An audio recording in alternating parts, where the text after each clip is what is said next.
This is United Colours within the Rukus Avenue Radio. I'm your host, DJ Vik Toreus. We are now moving into our interview segment this week, and we have another very special guest, a DJ from the UK, an award-winning DJ, and a doctor. That's his day job.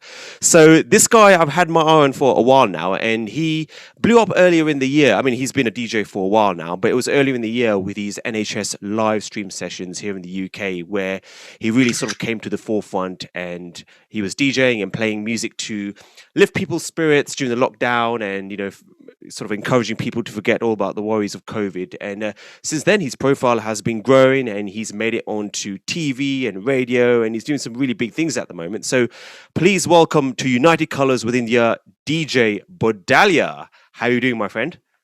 Hi, Vik Toreus. I'm really good, thank you. Thanks for having me. Fantastic. So tell us exactly where you're from in the UK, first of all. Okay, so home for me is Coventry. I live on the very edge of Coventry. But actually, more recently, over the last sort of 6 years or so, I've been living in Birmingham. Birmingham's where I'd call home now, probably. It's where I studied. And now, actually, I'm working around here as well as a doctor. Yeah. Oh, good stuff. Yeah. I actually went to university near Coventry. So, small world. Yeah. Yeah, it's a good location, actually. It's nice and central to the UK. You can get anywhere. I mean, at times when you're allowed to travel, Yeah, a bit of a concrete jungle from back when I was there, 12, 13 years ago. But I'm sure it's better now. So tell me, you're a doctor and you're a DJ, South Asian. Your background is South Asian, right? You're Indian. Yeah, that's right. Yeah.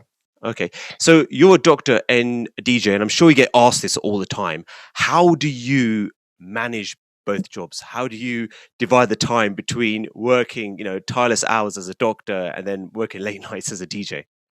Yeah, I mean, it's been challenging, but also like a learning curve, trying to work out how to maximize and get the most out of both, because I'm so passionate about both sides of my life. To be honest, I've been doing both since I was really, really young. I've been always into sort of healthcare, charity work, always keeping myself busy. But then throughout med school, which I only finished a year and a half ago, I was also DJing, obviously, when you get exposed to the club scene, or going out and things like that.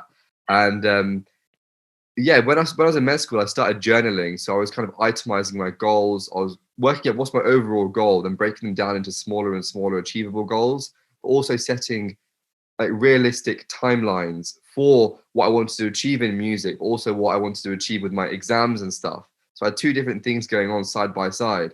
And I think the most important thing for me was realizing that because I'm doing both, you've only got a certain amount of capacity. You might not get to where you want to, say in music, in the next few weeks or whatever. It might take a few months instead. So I had to have like a realistic approach on what I could achieve as well. So to be honest, it's been like a long journey. I've been sticking at this for about 5 years now. And it's only really in sort of recent times where doctors have become in sort of full focus that people have really started to notice. Yeah, it seems like you've really thought about this as well, actually, because I know with some people who have their day jobs, they just start out DJing as a hobby, and then it becomes something a bit more serious. But it seems like you've kind of taken a step back and you've really thought about it, and you've kind of planned your future around this, which is great to see. Well, I think it's something that I've always been like really passionate about, and like I'm really interested in the business side of things as well. So it's kind of the more strategy side of things I love to sort of think about. Does that make sense? Yeah, of course. Yeah, it does. Like, with the marketing that you're doing, and you seem to be pretty on top of your social media game. And it's great that the thing I love about what you're doing is it's great that you're sharing your day job as you being a doctor and also being a DJ, and you're merging the two together. Before I became a DJ, I had a full-time job in finance, and I kept the two completely separate. I didn't want anyone in finance to know that I was a DJ, and I didn't want anyone in the DJ world to know how I worked in finance. So, but you seem to do both well, really well together, which is great to see. So one thing I do have to ask, actually, and something which I noticed since the start of this pandemic. What is up with all the doctors and nurses doing these TikTok videos, like in the middle of a laboratory or something else in a hospital? Is that what kind of trend is that? To be honest, I mean, I think where it started was that everything changed so quickly for us. We needed like a morale booster, something to make us sort of feel good. And obviously, TikTok became such a craze at the very start of the pandemic. If I'm being honest with you, I actually got TikTok a year ago, so I feel like I was there from the earlier days when people in the UK started getting it. And actually, I think probably March time when it all kicked off. I was on an on-call shift one evening, and me and my best friend, we went to the uni together, and she was also working in my hospital. We were on a break, and we were like, let's just do a TikTok. We did a TikTok, and it blew up like so fast. And for us personally, we just continued rolling out TikToks. One got put on an advert as well, which is mad. Wow. So I like to think that we were there near the start of the craze. Yeah. So did that help with NHS sessions? Was that the driver of it, that TikTok video, or was it your Instagram live sessions that really kicked things off? It was really a mix. I would say the TikToks came first. That was the first where I thought, okay, this is fun. People are really enjoying this, because I'm not really someone who would post lots about my life as a doctor, as a med student, as a DJ. I would just post as and when I felt like it. And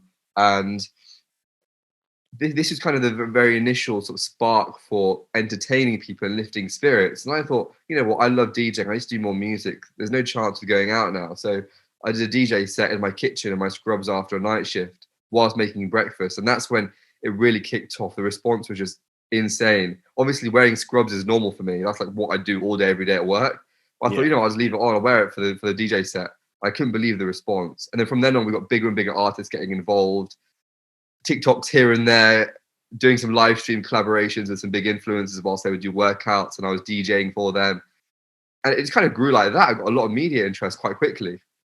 Yeah, I think your timing was spot on, because at the start of the pandemic, doctors and nurses were in everyone's eyes, because you're on the front line and people were sort of really supporting what you guys were doing. That, along with music as well, and the fact that live streaming was blowing up, I think your timing was just spot on, and that probably really helped. Yeah, it really helped as well. So you're an award-winning DJ as well. You've received an award from the Prime Minister, not the current Prime Minister, one of our previous Prime Ministers. So tell us about that award. So actually, in terms of being like an award-winning DJ, in my third year med school, the reason everything sort of kicked off for me was because I won a global DJ contest run by a big festival called Tomorrowland, and that's where it all kicked off overnight. But then at the same sort of time, whilst I was a student, I was working on, while I was developing the world's first student-led record label at my university, to basically give those who worked in the team a career springboard into the industry, to build experience in like marketing, A&R, PR, production, that kind of stuff. Everything that a record label would look for in a person who wants to work there. But also to give student artists a springboard into the industry as well, like to launch their careers. So it was really like an amazing team we had. And we ran like a festival in Birmingham. We worked with brands like Spotify and O2. And pretty much sort of a year in, I would say probably 6 months in, the two girls who were the brains behind it, the initial brains behind it, they left because one got a job at Universal and the other girl wanted to go and do her own things. Then she handed over to me and my friend, who were then the first directors. We turned it into a company. And a few weeks in, we received a phone call from the cabinet office, which was incredible. And they were just impressed by our sort of contribution to the music scene in a very voluntary way. We had a team of over 50 students in Birmingham. We branched out to Manchester with another team of 50 students. And we were just doing this because we love music and wanted to get music and sort of these opportunities in front of as many people as we could. And then he awarded us the Points of Light Award, which is an award that they give for sort of inspiring people who are doing voluntary contributions to sort of the community.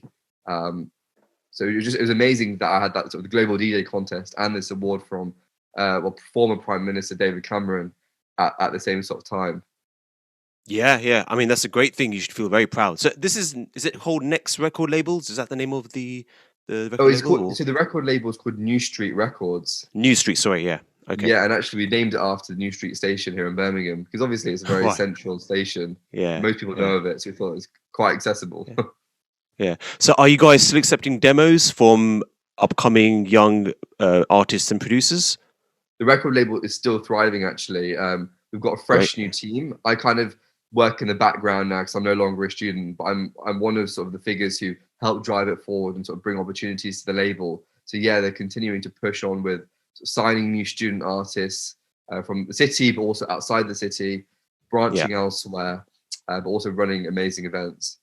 Yeah. Okay. So we actually have quite a few young DJs and artists and singers and rappers who are always keen to get signed to a label or at least kick Yeah. off those discussions. So if there was someone who would be interested in maybe talking to your record label, how would they get in touch? I mean, through all social media channels, really, definitely the best way. Instagram at New Street Records, there's a Facebook page. Um, there's always someone sort of willing to listen and sort of have a conversation about it, which is, I think, the really nice thing. Being a student, it's kind of a sense of community. Yeah, definitely. Yeah. So if you're listening to our show right now, and if you're an upcoming music producer, or if you're a DJ, or if you're a rapper or singer, and you think that your song might fit Bodalia's record label, get in touch with New Street Records on all the social media platforms, and I'm sure they'll love to hear from you. So I wanted to also very quickly talk about mental health awareness. So very recently it was Mental Health Awareness Day. Are you doing anything on that side to raise awareness? Because I've seen on some of your previous Instagram posts, you comment about mental health and you bring a few things to people's attention. So have you done anything in that space recently? Yeah, as you mentioned, I've been doing bits on Instagram. When it comes to health things, I try and be very careful on what I post, more because I want to give people specific, accurate, and actionable advice. Hmm. Mental health is a very sort of broad set of conditions. It's not just one condition, and that's something that people need to understand. It's something that affects people in very different ways. It's a spectrum. You can have everything from depression to bipolar to schizophrenia. So many different disorders that fall within under that mental health bracket. And again, I think it's one of those things that you need to continue to remind people throughout. So really, what I do is, even though it was Mental Health Awareness Day last week, I posted a couple of things that I thought were particularly important for people to consider. It's something that I focus on actually throughout the year. So whenever I see something that's relevant that could impact a specific group or even an overall group, I will share that because I think it's important.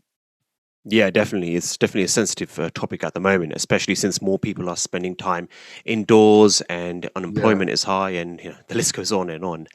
So, one final question I did have before we move into our quick fire round. Um, you seem like from an Asian person on the outside, you seem to have the best of both worlds. You've got a great job with being a doctor. You've got the success, the respect, the gratitude of doing all those great things. At the same time, you've also got the cool and fun side and the creative side of being a DJ. So would you ever choose one or the other? Do you think it will ever come to a point where you have to put one to a side and focus on the other full time? I wouldn't like to choose one or the other, actually. I think it's having, as you say, the best of both that I love doing most. There'll be times of Right. the year where I'm not doing music and I'm focusing more on my sort of medical career because that's what's requiring my energy at that point in time. I'm at this point now where people are watching and they're interested in both. So I'm trying to get the best out of both for as long as I possibly can. But it could go back to next year, me wanting to focus more on my medicine rather than my music. It comes in waves, but I see it as a journey. I love both, and I want to do both as much as I can. Okay, fantastic. So we're going to move on to our quick fire round. So as I mentioned before we started the interview, this is really a short segment of the final part of our interview where we ask our interviewee just a couple of quick questions about all the questions are related to you and your background and what you've done, and it's just a bit of fun. We'll ask you quick questions in succession, and it's just an opportunity for our listeners to hear and understand more about who you are as a DJ and a person. So quick fire, here we go on United Colors with India. Bodalia, are you ready? I'm ready. Right, here we go. Question 1. CDJs or turntables? PDJs, Clubs or festivals? festivals, Do you like requests? no. Assuming all things are equal, would you rather be in a relationship with a doctor or a DJ? Doctor, Diplo or Tiesto? Diplo, Warm-up set or headlining set? headline set, What's your dream DJ gig? Coachella, Which DJ would you love to headline with? Diplo, Which producer would you love to collaborate with? Tiesto, actually, yeah, Tiesto. All right, thank you very much, Bodalia. I had a feeling you were going to say Diplo, actually. I know you're Yeah, quite a big Diplo fan. I am as well. yeah. I'm Fantastic. actually a So just, Sensei fan as well. yeah, of course. I mean, they're both legends in their own Yeah. respective ways, right? So just before you go, please tell our listeners how they can find more about you, how they can tune into your live streams, your social media handles, all of it. Go for it. Best place to find me is on socials. I'm at Bodalia DJ on Instagram and Bodalia on Facebook as well. I would say Instagram is the best place to find me. It's where I'm most active, and also my music's on Spotify. Fantastic. So thank you very much, Bodalia, for giving us You. all your handles. By the way, if you are listening, don't message him about health advice. He's there to play and perform and give us great music. He's not here to give us professional medical advice. But thank you so much, Bodalia, for being with us here. And just before we let you go, there was one final thing, something that we've been doing and introducing with our interview guests, and that is that we ask our guests to pick one of their favorite tracks, and then what I will do on our show is I will attempt to mix that track into one of our South Asian fusional mixes here on the show. So earlier in the week we asked you to pick your favorite track. So Bodalia, do you want to tell our listeners what your favorite track is for us to mix next on United Colours with India? My favorite track actually of this year is On My Mind by Diplo. I think it's a perfect crossover track of sort of heavy dance music and pop. I think it's one that everyone will love. Fantastic. Now, is that the original or is that the Purple Disco Machine remix, which is also awesome? I was going to go for the original, but I love the remix. Yeah. I thought you could do the remix of it. Yeah. It's funny that you say On My Mind, actually. So I have actually done a bootleg of that, which I have played on the show. But since that you've mentioned it, I'm going to, So what we do is what I do is I take really cool house tracks, world house tracks, and then I mix in Indian samples, a bit of Bollywood, a bit of Bhangra, but not too heavy. It's done in a really subtle way. I think I did On My Mind with Kehnai Kya from Bombay, A.R. Rahman, which is a classic. Yeah. I think I did a bootleg of that, actually. I might send that to you, actually. But as you've requested it on my show for our listeners, I'm going to try and do something different with that track because I do love that track as well. So I'm going to do a South Asian world mix in a different way. Nice. Send it over. I'd love to hear it. Yeah. I'll definitely send it over. So Bodalia, thank you very much for being with us here on United Colours with India. Coming up now is Diplo side piece On My Mind. Vik Toreus live in the mix. Here we go.